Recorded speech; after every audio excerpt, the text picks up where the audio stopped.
I'm Tim Malloy with the Civic Association. It is March 23rd, and here's the COVID update from the town of Palm Beach as well as from the Palm Beach Civic Association. With 89 confirmed cases in Palm Beach County and now 2 deaths, it's clear that the anxiety is running high, totally understandable on the part of all of us in the town, countywide, nationwide.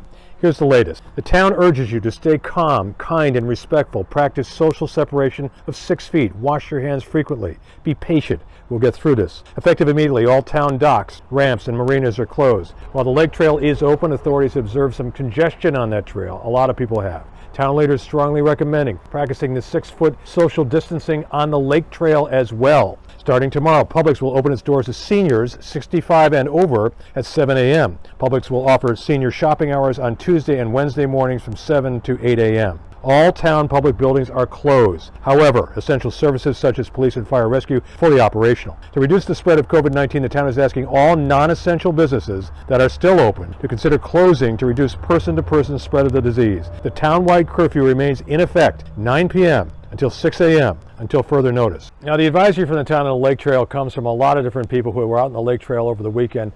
It's the place of refuge for so many, but if you think about it, if you're tightly on the path there, people whipping by on bicycles, walking their dogs, or just running or jogging or walking, you're inhaling possibly bad things if in fact those people are ill.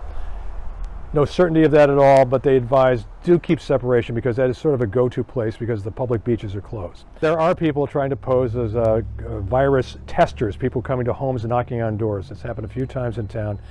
That's a scam. Do not open your door. Palm Beach Civic Association, the whole town of Palm Beach, noting the passing of Frank Coniglio, who died at 81 yesterday, the well-known and terrific husband of our mayor, Gail Coniglio.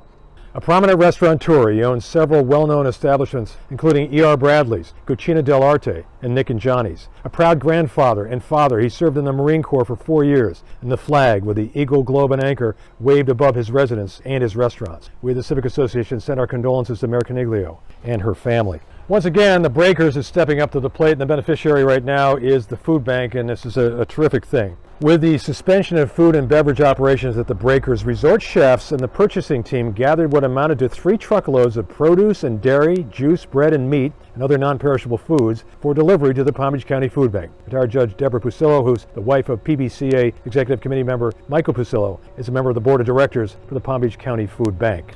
Maggie Zibin, as you know, has been appearing every day for us, town council member, former chief nurse at Lenox Hill Hospital in New York, to talk about precautions, cheer you on, give you some advice. Here's Maggie now. Good afternoon, everyone. Just 2 weeks ago, we devoted a public safety meeting to the coronavirus. At that time, we had only 17 cases in the entire state of Florida. Now, we have over 1,000, 1,171. But who's counting? You know, we don't really know the exact number of cases that we have here in Florida. But I wanted to point out the trajectory, how quickly it's gone up in a 2-week period of time. So just as we saw in Italy, and there are many sources online where you can look at this, we are following that same trajectory. Of course, it's worse in densely populated areas, also that use public transportation, like New York City. They're really feeling it. Here in the town, I think we've done a pretty good job of getting on top of things. Of course, Dr. Fauci says that if you don't feel like you're overreacting, you're not reacting enough. So I think that's important to keep that in mind as we go forward. I think the residents here are doing a good job of staying home.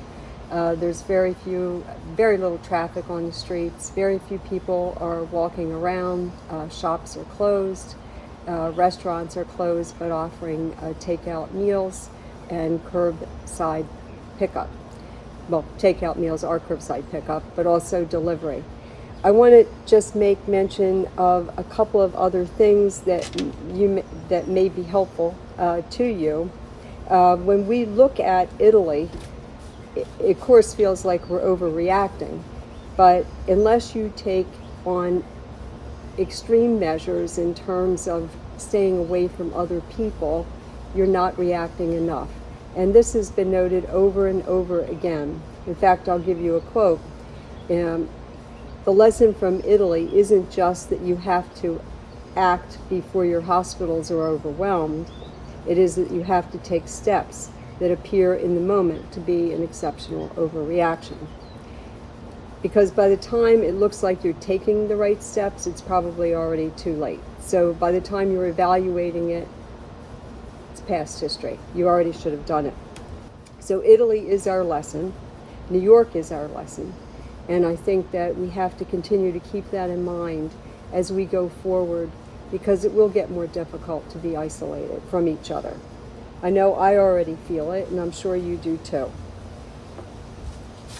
The president announced, I believe it was last Monday, 15 days to slow the spread. So I want to talk to you a little bit about that too. He's also made mention of the fact that when asked the question, well, will it end in 15 days? Can we come out of our homes in 15 days? Can businesses start back up in 15 days? He gave a very cautious answer to that, that we'll have to see.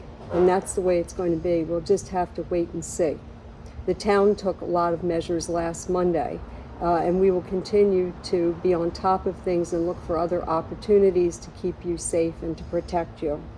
Publix, by the way, on Tuesdays and Wednesdays is opening an hour early for people who are 65 and older. I think that's a great thing that they're doing. Just remember, social distancing is very important, to stay 6 feet away from each other, especially when you're in that checkout line. People tend to group together, especially if they're only running in for a couple of things. But I think the town is doing a really good job. So you're protecting each other and you're protecting yourselves. In closing, I want to note the passing of a loved and respected member of our community, Frank Caniglio. You know, to know Frank, you know you had a real friend. And he was kind to everyone, and I learned a lot from him. What did I learn? I learned to be kind to others because he was kind to me. I learned to be strong because he was a strong person. He had strength of character. So I think we should take what we have learned from other people who make an impression on us and try to live what they lived. So in closing, I want to say, Semper Fi, Frank. You were very respected and very loved. And I'll see you all tomorrow.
grace